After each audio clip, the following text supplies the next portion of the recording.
Hello friends, नमस्कार और स्वागत है आपका आपके अपने यूट्यूब चैनल एग्जाम क्रैकर में। फ्रेंड्स, आज की वीडियो में मैं ऐसे 5 क्वेश्चन लेके आया हूँ मैथमेटिक्स के, जो आपको किसी भी कॉम्पिटिटिव एग्जाम की प्रेपरेशन के लिए बहुत हेल्पफुल होंगे। तो आप वीडियो को पूरी देखिए, क्योंकि इसमें जो मैं फॉर्मूले बताने जा रहा हूँ वो आपको किसी भी कंपटीशन को क्रैक करने में बहुत हेल्पफुल होंगे। तो आइए शुरू करते हैं आज की वीडियो इस क्वेश्चन के साथ। यहां पर लिखा है 5⁻7 into 5⁻4 divided by 5⁻8 is equal to, इसकी वैल्यू हमें निकालनी है। तो हम सबसे पहले क्या करते हैं, देखिए यहां पर जो बेस लिखा गया है, यहां पर और यहां पर वो एक जैसा है। तो सबसे पहले हमने जो डिवाइड लिखा है, साइन है, उसको हटा देना है, उसकी जगह से हमने डिवाइड कर देना है बाकी जो बचेगा। तो इसको हम ऐसे करेंगे 5⁻7 इंटू 5⁻4, फिर डिवाइड मतलब ऐसे भाग देना है और जो आगे लिखा है उसको ऐसे लिख देंगे। उसके बाद देखिए, जब यहाँ पर देखिए बीच में मल्टीप्लिकेशन है, और जब दो नंबर के बीच में मल्टीप्लिकेशन होती है और जो आधार या बेस एक जैसा होता है, तो उन दोनों पावर्स को हम ऐड कर लेते हैं। जैसे यहाँ पर दोनों जगह 5 5 लिखा है, तो हम एक बार ही 5 लिखेंगे, और जो शक्तियाँ या पावर्स लिखी गई हैं उन दोनों को ऐड कर देंगे। तो यहाँ पर लिखा है 7 और यहाँ पर +4 हो जाएगा, फिर डिवाइडेड बाई 5⁻8 रहेगा एज इट इज। अब आगे 5 की पावर देखिए, यहाँ पर 7 जमा 4 11 हो जाएगी, तो हम यहाँ पर 11 लिख देंगे, और नीचे 5 की पावर 8 वैसे। अब देखिए, जब बेस या आधार बराबर होते हैं और शक्तियाँ अलग अलग होती हैं, जैसे यहाँ पर a⁻m और भाग दिया a⁻n से, यहाँ पर बेस a है, एक जैसा है, तो हम इसको इकट्ठा करके ऐसे लिख सकते हैं a⁻m जो ऊपर लिखा है, और जो डिनोमिनेटर में पावर लिखी गई है n, उसको माइनस कर देते हैं ऐसे। तो यहाँ पर इसको भी ऐसे करेंगे, 5 की पावर देखिए यहाँ भी 5 लिखा है, यहाँ भी 5 लिखा है, तो हम दोनों जगह में से सिर्फ एक लिखेंगे, और जो ऊपर लिखी है शक्ति या पावर वैसे ही रहने देंगे और माइनस कर देंगे जो नीचे लिखा है। तो हमें मिल जाएगा 5 की पावर, अब 11 - 8 हो जाएगा 3, और फिर 5 क्यूब या 5 की पावर 3, इसका मतलब है 5 गुणा 5 गुणा 5, और 5 को 5 से ही 3 बार गुणा करनी है, तो यह आ जाएगा 5 गुणा 5 25 गुणा 5 125। हमारा अगला क्वेश्चन है √5/4 माइनस √4/5। तो इस क्वेश्चन को समझना कैसे है, देखिए यहाँ पर जब न्यूमिनेटर और डिनोमिनेटर मतलब अंश और हर दोनों जगह रूट लिखा जाता है, तो हम उसको अलग भी कर सकते हैं।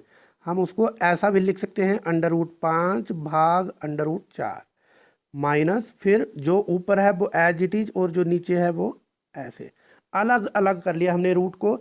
अब हम क्या करेंगे, यहाँ पर ये जो √4 है और ये √5 है, इनका एलसीएम ले लेंगे, और सबसे आसान तरीका होता है इन दोनों को मल्टीप्लाई कर देंगे, √4 √5। एलसीएम लेने के बाद हम क्या करेंगे, इस नंबर के साथ इसको भाग देते हैं एलसीएम को। तो क्या होगा, जैसे √4 के साथ इसको भाग देंगे तो √4 खत्म हो जाएगा, हमें मिलेगा √5, और फिर इस √5 के साथ यहाँ पर जो नंबर लिखा जाता है उसको मल्टीप्लाई कर देते हैं, तो यहाँ √5 ही है, फिर माइनस। अब इस √5 के साथ ये जो एलसीएम लिखा गया है इसको भाग दे देंगे, तो जब हम यहाँ पर √5 के साथ भाग देंगे तो √5 खत्म हो जाएगा, यहाँ से √4 बचेगा, और फिर इस √4 के साथ इस √4 को या यहाँ पर जो भी नंबर लिखा जाता है उसको मल्टीप्लाई कर देंगे। तो देखिए √5 गुणा √5, यहाँ से 5 मिल जाएगा, क्योंकि जब दो नंबर एक जैसे होते हैं और दोनों के ऊपर अंडरूट लगा होता है, तो हम अंडरूट हटा देते हैं, और √5 और √5 से हमें सिर्फ 5 मिलेगा, फिर माइनस √4 और √4 से हमें 4 मिलेगा। यहाँ देखिए, यहाँ जो लिखा गया है डिनोमिनेटर में √4 √5, वो वैसे का वैसा ही लिख देना है। अब इसके बाद देखिए 5 - 4 से 5 और से 4 माइनस हुआ तो 1 बचा। और यहाँ पर देखिए अंडर रूट 4 होता है 2, और अंडर रूट 5 को हम कुछ भी नहीं कर सकते, वो अंडर रूट 5 का अंडर रूट 5 ही रहेगा। तो यही हमारा आंसर होगा 1/2 अंडर रूट 5। हमारा अगला क्वेश्चन है, यहाँ पर लिखा है -1/3 की पावर 2, इस सारे की पावर -2, फिर उस सारे की पावर -1, इसकी वैल्यू हमें निकालनी है। तो देखिए यहाँ पर क्या है, अगर हमारे पास एक नंबर है x और उसकी पावर है m, और फिर उस सारे की पावर n है, और फिर उस सारे की पावर r है, मतलब क्या है, सब की पावर, जो पहले नंबर लिखा जाता है उसकी पावर, फिर जो नंबर उसको मिला के बना उसकी पावर। तो इसको हम सोल्व करते हैं। जो सबसे पहला बेस है यहाँ पर -1/3, यहाँ पर x है, तो ये आएगा x पावर, और ये जो सारी पावर है इनको मल्टीप्लाई कर देते हैं, m गुणा n गुणा r। तो यहाँ पर इस क्वेश्चन में भी ऐसा ही होगा। हम जो बेस है जो बेस है -1/3, उसकी पावर्स को मल्टीप्लाई करके लिख देंगे, 2 गुणा -2 गुणा -1, ऐसे। फिर जो सोल्व करके आएगा वही हमारा आंसर हो जाएगा। तो देखिए माइनस गुणा माइनस प्लस हो जाएगा, 2 गुणा 2 4, इस तरह से। तो -1/3 की पावर 4। अब इसके बाद देखिए यहाँ पर बीच में माइनस लिखा गया है, और माइनस की पावर, अगर माइनस की पावर यहाँ पर देखिए इवन नंबर या सम संख्या हो तो माइनस को हम ख़त्म कर देते हैं। अगर यहाँ पर जो पावर है वो विषम संख्या या ओड नंबर हो तो हम माइनस लिख देते हैं। तो यहाँ पर देखिए 4 है जो सम संख्या है या इवन नंबर है, तो यहाँ पर हम माइनस को ख़त्म कर देंगे और इसको लिखेंगे 1/3 की पावर। अब पावर को हम नीचे ले जाते हैं डिनोमिनेटर में, 4, माइनस खत्म हो गया और डिनोमिनेटर में आया फिर 1/3 की पावर 4। तो 3 की पावर 4 का मतलब है 3 गुणा 3 गुणा 3 और गुणा 3, 4 बार 3 हुआ, ऐसे लिख सकते हैं इसको, 3 गुणा 3 गुणा 3 गुणा 3। तो ये आ जाएगा हमारे पास 1/3 गुणा 3 9 गुणा 3 27 गुणा 3 81। हमारा अगला क्वेश्चन है, यहाँ पर लिखा है, देखिए ये जो 3 लिखा है इसका मतलब क्या है, ये 3 के साथ मल्टीप्लाई नहीं है, ये ऐसे लिखा गया है, ऐसे नहीं लिखा गया है। और जब ऐसे लिखा जाता है इसका क्या मतलब है, इसका मतलब ये है जैसे 5, पहले इसका मतलब समझ लेते हैं, 5 ऐसे 3, और अगर ऐसे लिखा जाए तो इसका क्या मतलब है। इसका मतलब देखिए ये होगा 5 की पावर 1/3, और यहाँ पर इसका क्या मतलब है, इसका मतलब है 5 की पावर 1/2 और 3 से मल्टीप्लाई किया गया है। अब देखिए इस क्वेश्चन को हम कैसे सोल्व करेंगे, यहाँ से शुरू करेंगे इसको। यह है 2 की पावर 6 रूट, तो ये क्या बना, 2 की पावर 6 रूट को हम लिख सकते हैं 2 की पावर 6, फिर इस सारे की पावर 1/2, और 2 के साथ फिर 6 कैंसिल हो गया तो 3 बचा, मतलब 2 की पावर 3 और वो हो गया 8। इसका मतलब ये हुआ कि यहाँ पर हमें मिलेगा 8, तो मैं बाकी एज इट इज लिख देता हूँ। ये तीसरा रूट आएगा 2 की पावर 4, फिर रूट के अंदर आएगा 2 की पावर -5 गुणा 8, या 2 की पावर 3 लिख सकते हैं, क्योंकि यहाँ पर भी 2 है तो यहाँ पर भी हम 2 लिखेंगे। इससे होगा क्या, हम ये फॉर्मूला लगा देंगे a power m into a power n, और ये हो जाएगा a power m plus n। जब बीच में मल्टीप्लिकेशन हो तो और आधार बराबर हों तो पावर्स ऐड हो जाती है, तो यहाँ पर भी ऐसे ही होगा। हम लिखेंगे 2 पावर 4, फिर रूट के अंदर 2 पावर -5 प्लस 3 हो जाएगा। अब यहाँ से मिलेगा हमें 2 पावर -5 प्लस 3, तो -5 प्लस 3 बनेगा -2। अब मैं यहाँ पर 2 पावर -2 लिख दूंगा, और उसके बाद ये रूट है इसको हम कंसीडर करेंगे, तो ये मिलेगा third root of 2 power 4 into 2 power -2। अब मैं इस रूट को हटा रहा हूँ, इसकी जगह लिख रहा हूँ 1/2, तो ये 2 और ये 2 कैंसिल हो गए, हमें यहाँ से मिलेगा 2 पावर -1। अब देखिए फिर से आगे मैं इसके बाद यहाँ लिख रहा हूँ third root of 2 power 4 into यहाँ से मुझे मिला है 2 पावर -1।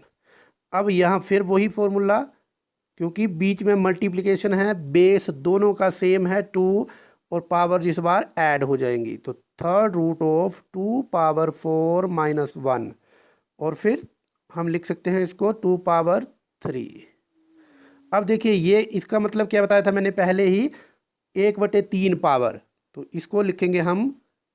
अब मैं इसके बाद यहाँ लिख रहा हूँ 2 क्यूब, फिर सारे की पावर 3, 1/3 हो जाएगी।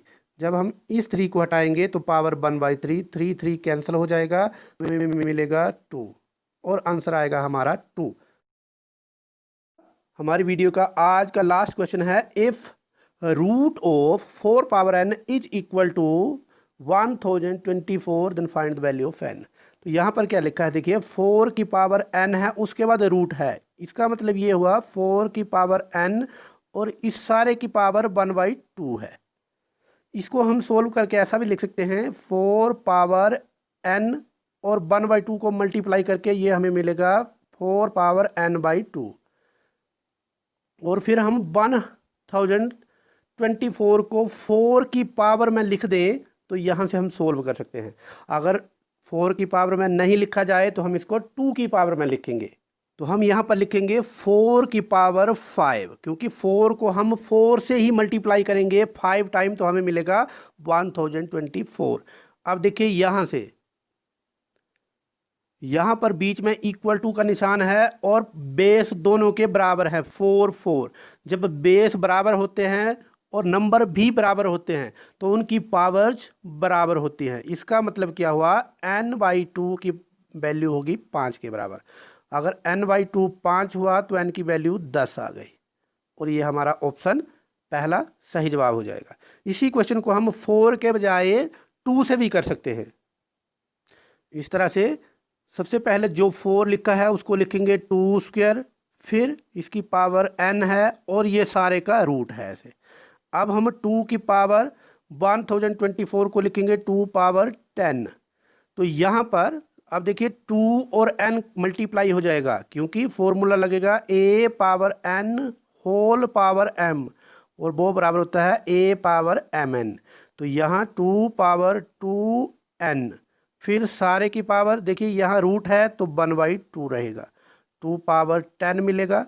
अब ये 2 और ये 2 खत्म हो जाएगा तो हमें मिलेगा 2 power n is equal to 2 power 10। तो यहाँ देखिए नंबर दोनों बराबर हैं, बीच में इक्वल टू का निशान लगा हुआ है और दोनों के बेस भी बराबर हैं। जब बेस भी बराबर है, नंबर भी बराबर हैं, तो उनके पावर्स या शक्तियाँ भी बराबर होंगी। इसका मतलब होगा n की वैल्यू 10 मिलेगी, जैसे हमने पिछली बार किया था। सो फ्रेंड्स, ये थी आज की वीडियो जिसमें हमने सिंप्लीफिकेशन के कुछ क्वेश्चन सोल्व किए। मुझे पूरी उम्मीद है ये क्वेश्चन आपको समझ आ गए होंगे। अगर समझ आ गए होंगे तो आप इस क्वेश्चन को सोल्व करके आंसर कमेंट बॉक्स में कमेंट करें।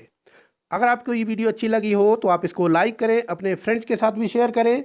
अगर आपने हमारे चैनल को अभी तक सब्सक्राइब नहीं किया है या आपने हमारे चैनल में पहली बार विजिट किया है तो ज़रूर सब्सक्राइब कर लें, इसी तरह की मैथ्स, जीके और रीजनिंग के ऊपर वीडियो देखने के लिए। धन्यवाद।